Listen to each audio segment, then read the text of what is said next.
नमस्कार, स्वागत है आप सभी का। आपके साथ मैं हूं पुनीत मिश्रा और आप देख रहे हैं एमपी दिन भर। तो राहुल गांधी की भारत जोड़ो यात्रा की सबसे पहले बात कर लेते हैं, क्योंकि ये भारत जोड़ो यात्रा कल मध्य प्रदेश में प्रवेश करने जा रही है। इसके लिए कांग्रेस के कार्यकर्ता नेता जो हैं, तमाम बड़े नेता कांग्रेस के पहुंच चुके हैं बुरहानपुर, जहां से ये यात्रा प्रवेश करेगी। सुबह 6:40 पर राहुल गांधी मध्य प्रदेश में प्रवेश कर जाएंगे। अपनी भारत जोड़ो यात्रा को लेकर बुरहानपुर पहुंचेंगे। यहां के बोरदली गांव से यात्रा मध्य प्रदेश में एंटर करने वाली है और भव्य स्वागत यहां पर किया जाएगा। महाराष्ट्र कांग्रेस अध्यक्ष कमलनाथ को यात्रा का फ्लैग यहां पर सौंपने वाले हैं, क्योंकि कमलनाथ मध्य प्रदेश कांग्रेस के अध्यक्ष हैं। महाराष्ट्र कांग्रेस के अध्यक्ष कमलनाथ को यात्रा का फ्लैग सौंपेंगे। राहुल गांधी का यहां संबोधन भी होगा और उसके बाद प्रदेश में यात्रा की शुरुआत हो जाएगी। और इसी के साथ जब यात्रा की शुरुआत हो जाएगी तो एक और बड़ा घटनाक्रम कल शाम को होने वाला। प्रियंका गांधी इस यात्रा के साथ कल शाम को जुड़ जाएंगी। इंदौर से बाय रोड यात्रा तक प्रियंका गांधी पहुंचेंगी और फिर इस यात्रा में वे भी शरीक हो जाएंगी। संख्या में यहाँ पर लोग पहुंचे हुए हैं। पूरे प्रदेश से यहाँ पर जो लोग हैं उनके पहुंचने का सिलसिला चल रहा है। दिग्विजय सिंह जी यहाँ पे मौजूद हैं, जीतू पटवारी आपको नजर आएंगे। कल राहुल गांधी जी की यात्रा पहुंच रही है। कल राहुल जी की यात्रा की एंट्री मध्य प्रदेश में हो रही है। ये उत्तर और दक्षिण भारत का सेंटर पॉइंट है। उनके त्याग, तपस्या, मेहनत का इतना जोश है पूरे प्रदेश में, क्योंकि आज आप देख रहे हैं जगह जगह लोगों को हमें आदेश देने की आवश्यकता नहीं है, वो अपने दिल से जुड़ रहे हैं। मध्य प्रदेश की संस्कृति की झलक भी सर दिखेगी यात्रा में। बिल्कुल, पूरी मध्य प्रदेश की संस्कृति की झलक दिखेगी। देश की संस्कृति की यह यात्रा है। प्रियंका जी भी मजबूत रहे। प्रियंका जी भी आ रही है सर। प्रियंका जी कल शाम को आएंगी। प्रियंका गांधी कल शाम को पहुंचेंगी। प्रशांत और कमलनाथ कह रहे हैं पूरे मध्य प्रदेश की संस्कृति की झलक देखने को मिलेगी।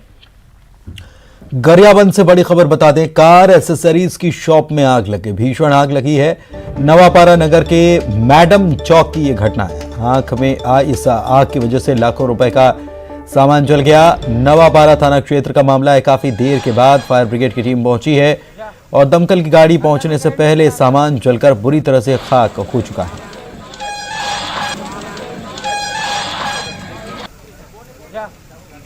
अंदर में करंट नहीं चला, अंदर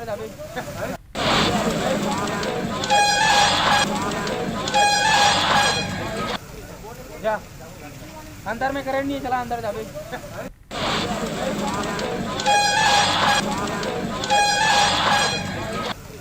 जा अंदर में करंट नहीं चला, अंदर जा। मौके की ये तस्वीरें आपको दिखा रहे हैं। भीषण आग ये लगी थी और काफी नुकसान इस आग लगने की घटना में हुआ है। कैसे लगी अभी तक हालांकि जानकारी नहीं सामने आ पाई है, लेकिन जो जानकारी है आई है उसके मुताबिक फायर ब्रिगेड की टीम को जल्दी पहुंचना चाहिए था, जो उम्मीद हर बार की जाती है आग लगने की घटना के बाद। लेकिन शिकायत ये है लोगों की कि फायर ब्रिगेड को खबर कर दी गई, लेकिन उसके बावजूद समय पर दमकल की गाड़ी मौके पर नहीं पहुंची। शेख इमरान हमारे साथ फोन लाइन पर जुड़े हुए हैं, उनसे पूरी जानकारी इस पूरी आग लगने की घटना के बारे में लेते हैं। कब आग लगने की घटना सामने आई है शेख, आपसे ये भी जानना चाहेंगे कैसे ये आग लगी थी, कितना नुकसान हुआ है? जी देखिए, आग लगने का कारण तो अभी स्पष्ट नहीं हुआ है, लेकिन ये जो आग लगने की घटना है करीबन 8:30 बजे का है और ये नवापारा राज्य में स्थित कार श्रृंगार की दुकान में भीषण आग लगी है, जिसमें लाखों के सामान जलकर खाक हो गए हैं। जो राजिम नयापारा थाना क्षेत्र के अंतर्गत आता है। बताया जा रहा है कि मैडम चौक में स्थित एक कार की दुकान थी और उनके संचालक कार की दुकान को बंद कर वो अपने घर कौन के रख लिए निकले थे, तभी उनके दोस्तों का फोन आया कि उनके दुकान में भीषण आग लग गई है और तत्काल वहां पर आग बुझाने की कोशिश तो लोग किए, लेकिन आग की लपटें तेज थी और देखते ही देखते पूरा दुकान में आग की लपटें फैल गई। इसकी सूचना फायर ब्रिगेड को दी गई, लेकिन वहां पर मौजूद लोगों ने बताया कि फायर ब्रिगेड की टीम काफी लेट पहुंची और जब तक फायर ब्रिगेड पहुंची तब तक दुकान में रखे सभी सामान जलकर खाक हो गए हैं और लाखों की इसमें सामान जलकर खाक होने की बात बताई जा रही है। हालांकि अभी आग बुझा ली गई है, लेकिन तो वहां रखे तमाम जो सामान है कार श्रृंगार से वो सभी जलकर खाक हो गए हैं। जी आग लगने की घटना के कितनी वक्त बाद ये फायर ब्रिगेड की गाड़ी यहाँ पर पहुंची है, कुछ जानकारी लोगों ने बताई है इसके बारे में? बहुत शुक्रिया आपका इस जानकारी के लिए। फ़ोन कट गया किसी वजह से, लेकिन आपको बता दें कि यह आग लगने की घटना जो है इसमें सारा सामान जलकर खाक हो गया। लोगों की नाराजगी इस बात को लेकर कि आग लगने की सूचना समय पर देने के बावजूद आग को बुझाने के लिए दमकल को जो पहुंचना चाहिए था वो समय से नहीं पहुंची।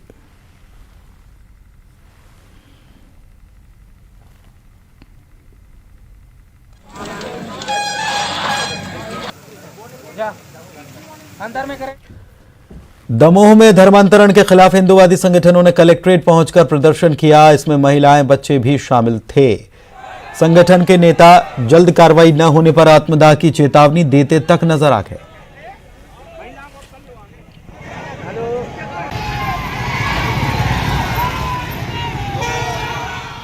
ये अभी हम लोग गत कई वर्षों से भूजिहाद भूमाफिया के खिलाफ हम लोग ज्ञापन देते आ रहे हैं। मिशनरियों के खिलाफ हमने आंदोलन छेड़ के रखा है, लेकिन हमने जितने 23 अगस्त हमने ज्ञापन दिया, उसके बाद हमने अभी पुनः 8 नवंबर को एक ज्ञापन दिया, जिसमें हिंदू जागरण मंच के सदस्य कलू रैकवार जो हमारे सदस्य हिंदू संगठनों में सक्रियता निभाते हैं, पुलिस ने जो हमने ज्ञापन दिया उस पर कोई संज्ञान नहीं लिया। मिशनरियों की हमने जमीन जो अवैध अतिक्रमण करके रखा, जिसके आदेश सरकार ने भी दिए हैं, उनका अतिक्रमण 3 दिन की मियादी थी, वो भी नहीं छुड़ाया।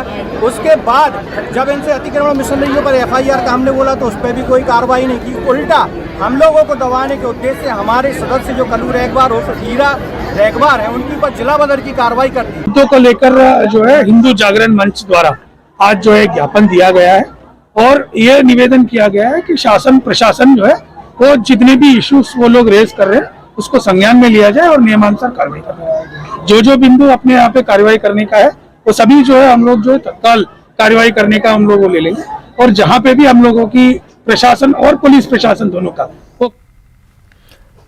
श्योपुर में बीजेपी जिला महामंत्री गुड्डू उर्फ अरविंद जादौन के विरोध में ओबीसी महासभा ने विजयपुर में विरोध रैली निकाली और तहसील कार्यालय के पास कंधों से भगवा रंग की गमछी उतारकर आग के हवाले कर दिया। इसके बाद सीएम के नाम SDM नीरज शर्मा को 11 सूत्री मांगों को लेकर ज्ञापन दिया गया। ओबीसी महासभा के पदाधिकारियों का ये प्रदर्शन विजयपुर के तत्कालीन जनपद CEO बलवीर सिंह कुशवाहा के निलंबन और उनके भतीजे रिंकू कुशवाहा पर भाजपा नेताओं की ओर से दर्ज कराई गई FIR के विरोध में किया गया। यहाँ के विधायक के द्वारा जो संरक्षण दिया गया है उसके कारण ये पूर्ण रूप से है ना हमारे साथ जो हमारी सुनवाई नहीं हो रही, उसका कारण आज हम ओबीसी महासभा के सभी लोग आज एक ज्ञापन देने आए हुए हैं मध्य प्रदेश के मुख्यमंत्री शिवराज सिंह चौहान के नाम से और ये मांग की है यदि हमारी मांग को पूरा नहीं किया तो उनके खिलाफ कार्रवाई नहीं की जाती तो बड़ा आंदोलन ओबीसी महासभा भोपाल। खबर श्योपुर से है। यहां पर विजयपुर जनपद के CEO बलवीर सिंह कुशवाहा और बीजेपी नेता के बीच शुरू हुआ विवाद थम नहीं रहा है। विभाग के कर्मचारियों और कुशवाहा समाज के बाद ओबीसी महासभा बीजेपी नेता के विरोध में उतर आई है। विजयपुर नगर पहुंचे ओबीसी महासभा के पदाधिकारियों और सैकड़ों कार्यकर्ताओं ने मंडी प्रांगण में धरना दिया और बीजेपी नेता अरविंद उर्फ गुड्डू जादौन के खिलाफ मोर्चा खोला। इस दौरान ओबीसी महासभा के पदाधिकारी बीजेपी नेता को गुंडा और कमीशन खोर बताकर नेता को जूते लगाने की बात भी मंच से कहते नजर आए। ऐसे दलालों में जूते मारने का काम ओबीसी महासभा करेगी। आप चिंता ना करो, ओबीसी महासभा का साथ दो और मैं आप दावे के साथ लेके जा रहा हूँ कि ओबीसी महासभा ऐसे दलाल नेताओं में सरियाम जूते मारेगी। गरीबों के काम तो तुम करते रहना, इन पिछड़े लोगों के काम बाद में करना। पहले मेरा कमीशन का है, मुझे वो निकाल कर मेरी टेबल पे दे दो तो मैं तुम्हें नौकरी करने दूंगा, नहीं यहां से मैं भगा दूंगा। अब हम लोग आंदोलन करते हैं तो होना यह चाहिए सरकार और शासन के द्वारा FIR होनी चाहिए उन दलालों के ऊपर। बड़ी खबरदार से यहां पर खलगाट में एक ही परिवार के 3 लोगों के शव घर से बरामद हुए हैं। बाहर ताला लगा हुआ था। मृतकों में महिला ललिता बाई, उसकी 2 बेटियां नाबालिग बेटियां शामिल हैं। एक की उम्र 7 और एक की उम्र 3 साल है। पुलिस को मृतक महिला के पति पर हत्या की आशंका है। घटना के बाद से मृतक महिला का पति कालू फरार है। कालू यादव इसका नाम है। तीनों शवों पर चोट के निशान हैं। बताया जा रहा है कि मृतक महिला ललिता बाई की दोनों बेटियां रानू और जानू पहले पति से थी। महिला ने अपने पति को छोड़कर कालू से शादी की थी। कालू ने भी अपनी पहली पत्नी को छोड़कर ललिताबाई से शादी की। दोनों के बीच आए दिन विवाद होते रहता था। इतना ही नहीं, कालू यादव के नाम का ये शख्स महिला की एक बेटी को बेचने के लिए भी निकल पड़ा था। बाद में इसी आरोप में वो जेल में भी रहा था। बाद में राजीनामे के बाद वो बाहर आया और उसके कुछ वक्त बाद ये घटनाएं सामने आई है। जो पूरा मामला सूचना के बाद संज्ञान में आया उसमें यह हुआ है कि जो इसका पति है कालू यादव, कुछ समय पहले ललिताबाई की सूचना के ऊपर ही वो जेल गया था, क्योंकि उसने ये कालू यादव की ये दूसरी शादी थी ललिताबाई से। इसके पूर्व भी एक शादी की थी। शादी के बाद उसने इन्हीं दोनों बच्चियों में से एक बच्ची को महाराष्ट्र में अपनी पहली पत्नी के साथ बेचने का प्रयास किया था, जिसमें पुलिस के द्वारा उस सूचना के आधार पे उस प्रकरण को खुलासा किया था और इन पहली पत्नी और कालू यादव दोनों को गिरफ्तार भी किया था और वो जेल में भी रहा काफ़ी समय। किंतु जो मृतिका ललिताबाई है, इसी के द्वारा समझौता करने पर उसकी ज़मानत हुई थी और जब आज सूचना मिली तो ये कालू यादव फरार है। दोनों बच्चियां और उसकी मां ललिताबाई का शव उस झोपड़ी के अंदर था। पुलिस के द्वारा मौके की सारी कार्रवाई की गई है। मर्डर में प्रकरण भी पंजीबद्ध किया गया है और शीघ्र ही इस कालू यादव जो कि फरार है उस संबंध में भी कार्रवाई की। मंदसौर में आयकर कार्यालय पर सीबीआई ने छापा मारकर आयकर अधिकारी आरजी प्रजापति को 5 लाख रुपए की रिश्वत लेते रंगे हाथों पकड़ा है। शिकायतकर्ता ने आरोप लगाया था कि उनकी फर्म महाराष्ट्र में बिजली के स्विच बनाती है। फर्म का आयकर निर्धारण मंदसौर में आयकर कार्यालय में किया जा रहा था। गिरफ्तार आरोपी को कल इंदौर में सीबीआई मामलों के विशेष न्यायाधीश के सामने पेश किया जाएगा। मंदसौर में जिला आयकर अधिकारी आरजी प्रजापति के कार्यालय पर सीबीआई की टीम ने छापामार कार्रवाई की है और आरजी प्रजापति को 5 लाख रुपए की रिश्वत लेते हुए रंगे हाथ पकड़ा है। आरजी प्रजापति मुंबई की एक बिजली कंपनी जो कि स्विच बनाती है, उस कंपनी के 20 लाख रुपए आयकर जो सालाना भरते हैं, उस आयकर रिटर्न भरने के मामले में वे उनसे 10 लाख रुपए रिश्वत की मांग कर रहे थे। बिजली कंपनी के मालिक ने सीबीआई को शिकायत की थी और आज यहां पर सीबीआई की टीम ने छापामार कार्रवाई की है। सीबीआई के एडिशनल एसपी अतुल 8 लोगों की टीम के साथ यहां पर पहुंचे हैं और आरजी प्रजापति को 5 लाख रुपए की रिश्वत लेते हुए रंगे हाथ पकड़ा है। सीबीआई अब इन्हें कल सीबीआई की विशेष अदालत में कल न्यायालय में पेश कर।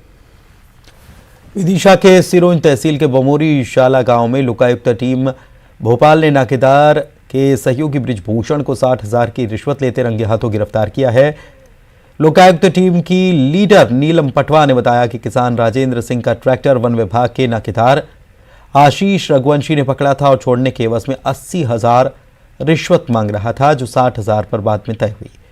इसकी शिकायत किसान ने लोकायुक्त से की, जिसके बाद आशीष रघुवंशी ने अपने सहयोगी बृजभूषण को रिश्वत की राशि लेने भेज दिया। लोकायुक्त पुलिस ने बृजभूषण को 60,000 रुपए की रिश्वत लेते रंगे हाथों पकड़ा। मौके से नाकेदार आशीष रघुवंशी भाग गया। फिलहाल लोकायुक्त पुलिस ने आशीष रघुवंशी और बृजभूषण को आरोपी बनाकर भ्रष्टाचार अधिनियम की धाराओं में मामला दर्ज किया है। राजेश जो हमारे यहाँ का आवेदक है, उन्होंने जाके उनसे बात की तो रघुवंशी द्वारा ये बोला गया कि आप हमें 80,000 रुपये उपलब्ध करा दो तो आपकी ट्रैक्टर छूट जाएगा। जिस पर से ये भी बोला गया कि हमारे जो बृजभूषण शर्मा है कोई बमोरी शाला के, उनको आप पेमेंट कर देना, फिर हम आपका काम कर देंगे। तो आज हम लोग सत्यापन के बाद हम आवेदक को लेके 60,000 रुपये बृजभूषण शर्मा जी को देते हुए। ग्वालियर जिले के बहुचर्चित कारोबारी अजय गुप्ता हत्याकांड मामले में पुलिस ने 7 लुटेरों को उम्र कैद की सजा कोर्ट की तरफ से सुनाई गई है। यह सजा जिला न्यायालय के विशेष न्यायाधीश संजय गोयल की कोर्ट ने सुनाई है। इसमें 7 आरोपी थे और 7 और आरोपी 4 साल से जेल में और आज उनका फैसला हुआ है। क्या हुआ है? किस मैं 7 आरोपी को बहस हुई थी मृत्युदंड पे, लेकिन जज साहब ने उसको आजीवन कारावास की 7 को सजा दी है अलग अलग धाराओं में। बड़ी खबर सतना से। अमरपाटन कोर्ट ने गैंगरेप के 2 दोषियों को उम्र कैद की सजा सुनाई और 37,000 का जुर्माना लगाया। 2018 का यह मामला है। आमी निवासी सूरज केवट और विष्णु केवट ने नाबालिग को अगवा कर उसके साथ गैंगरेप की वारदात को अंजाम दिया था।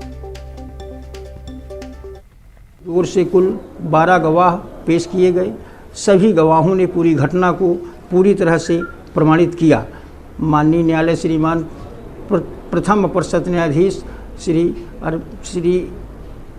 दीपक शर्मा जी द्वारा दोनों आरोपियों को लड़की के अपहरण, बलात्कार करने एवं पास्को के अंतर्गत 20-20 साल की कठोर कारावास एवं 37,000 रुपया। खबर गुना से यहां पर युवक की मौत पर हंगामा हो गया। परिजनों ने पुलिस पर मारपीट कर हत्या करने के आरोप लगाए। इस मामले में पुलिस कह रही है कि वो जुआ खेलने के आरोपी को पकड़ने गई थी, लेकिन पुलिस पर परिजनों ने हमला कर दिया। हमला करने के मामले में पुलिस ने 7 लोगों पर मामला दर्ज किया, लेकिन नामजद आरोपी भोपाल भाग गया। जब वो लौट रहा था तो पुलिस ने उसे रोका। पुलिस को देख वो बेहोश हो गया, जहां उसे अस्पताल पहुंचाया गया, लेकिन उसकी मौत हो गई। मामले को लेकर परिजनों ने हंगामा किया और अब मामला दर्ज करने की मांग की जा रही है।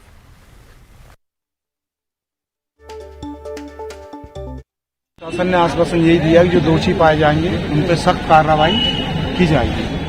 और ये 4-5 पुलिसकर्मी, एक प्रभारी, 4 पुलिसकर्मी और 3 अन्य व्यक्ति, सद्दाम और क्या नाम से चेतन और शैतान, ये 3 व्यक्ति ये हैं और इस केस में, और 4 पुलिसकर्मी और प्रभारी सहित कुछ जांच होगी, जो आएंगे सब जाएंगे, उसमें कोई दिक्कत नहीं है। प्राइवेट है, उसमें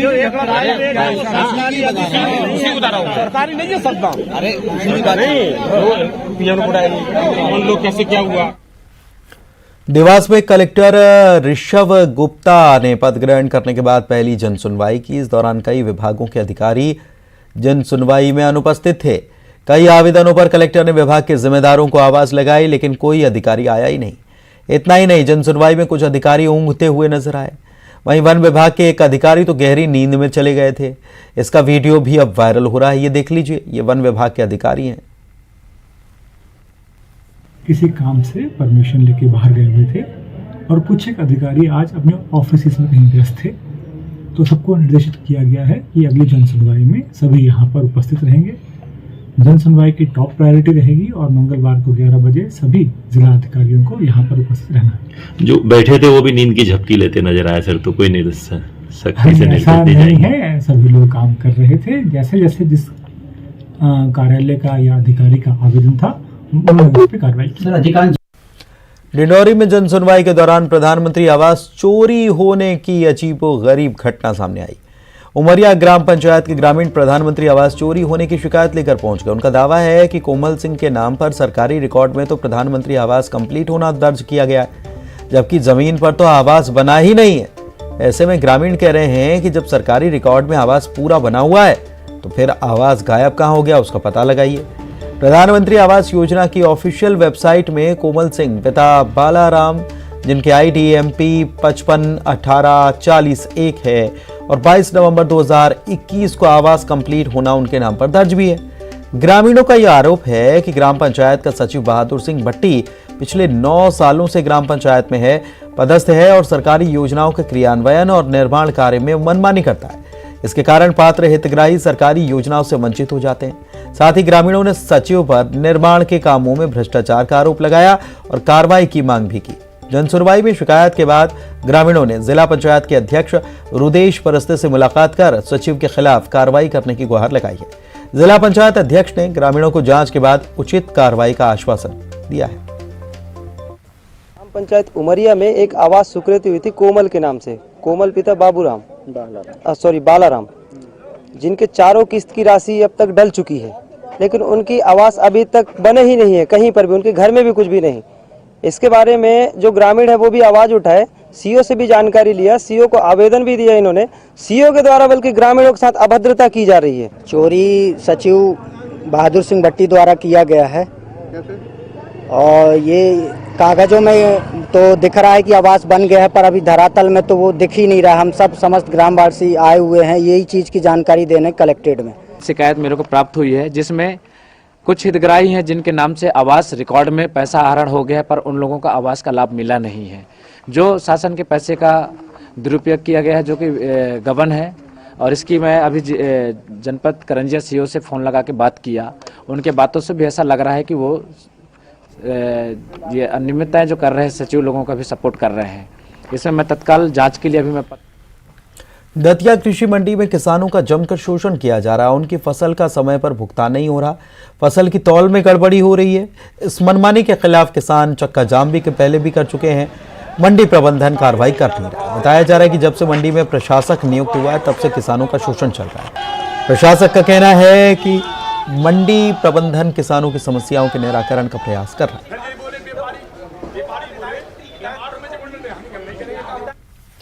जबलपुर जिला कलेक्ट्रेट कार्यालय में जन सुनवाई के दौरान एक शख्स सबके लिए कौतूहल का सबब बन गया। आमतौर पर लोग एक सादे कागज में अपनी शिकायत लेकर पहुंचते हैं, लेकिन निजी स्कूल के खिलाफ कार्रवाई नहीं होने से नाराज अभिभावक हेमंत पटेल खुद आवेदक बनकर जन सुनवाई में पहुंच गए। दरअसल कागज पर लिखी जाने वाली शिकायत उन्होंने बैनर पर लिखवाई और उस बैनर को ओवरकोट की तरह पहनकर कलेक्ट्रेट पहुंच गए। अभिभावक हेमंत पटेल ने चेतावनी दी है कि यदि एक हफ्ते में समस्या का निराकरण नहीं होगा तो वो राज्यपाल और राष्ट्रपति तक को पत्र लिखकर इच्छा मृत्यु तक की मांग कर सकते हैं।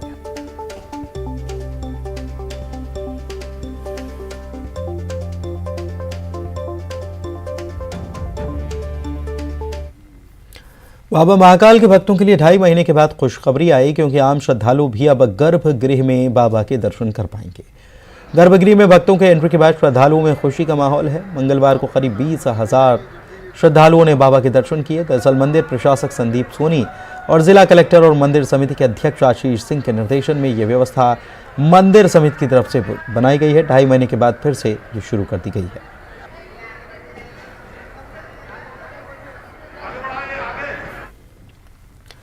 शिवपुरी के उत्कृष्ट विद्यालय में जो घटना हुई उसे सुनकर हर पालक थर्रा उठेगा, क्योंकि यहां पर मामूली सी बात पर एक टीचर ने क्रूरता की सारी हदों को लांघ दिया। ऐसे में सवाल यह है कि आपके हमारे बच्चे स्कूल में टीचर्स के गुस्से से ही क्या महफूज हैं? देखिए ये रिपोर्ट और मुझे दीजिए इजाजत। नमस्कार। बच्चा जो हमारे अंडर में रहता है तो हमारा बच्चा रहता है, और ये बच्चे मेरे ही बच्चे हैं और ये मेरे बच्चे की समान है, हमारा बच्चा है। अस्पताल के बिस्तर पर इस बच्चे के पैर दबा रहा ये शख्स कौन है और क्यों ऐसा कर रहा है, ये जानने से पहले ये बताते हैं कि ये बच्चा आखिर यहां पहुंचा कैसे। जिला अस्पताल के इस बेड पर लेटा ये बच्चा है ललित धाकड़, जो कि शिवपुरी के उत्कृष्ट विद्यालय का छात्र है। आज जब वो स्कूल पहुंचा और कक्षा में गया तो उसकी शर्ट थोड़ी सी फटी थी। बस टीचर ने आव देखा न ताव इस बच्चे की शर्ट को उसी हिस्से से पकड़ा जहां से वो फटी थी और फिर उसे पूरा फाड़ते हुए गुस्से में आकर बच्चे के सिर को बेंच पर दे मारा, जिससे ललित वहीं बेहोश हो गया।